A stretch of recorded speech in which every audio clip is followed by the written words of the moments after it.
নিষিদ্ধ ঘোষিত আওয়ামী লীগের সহযোগী ব্যবসায়ী নাহিদুজ্জামান নিশাদের মোটরসাইকেল বহরে যোগ দিয়েছেন বিএনপির স্থানীয় ৬ নেতা।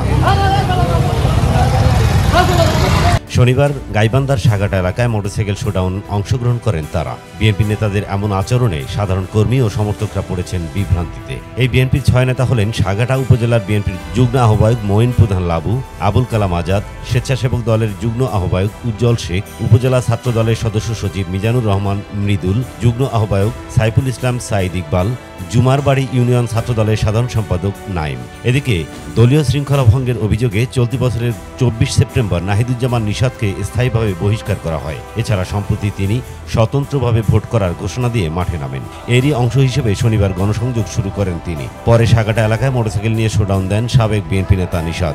তাদের মোটরসাইকেল বহর ডাকবাংলো বাজার অতিক্রম করার সময় ত্যাগী নেতাকর্মীদের তোপের মুখে পড়েন মোটরসাইকেল বহরে অংশ নেওয়া নেতাকর্মীরা।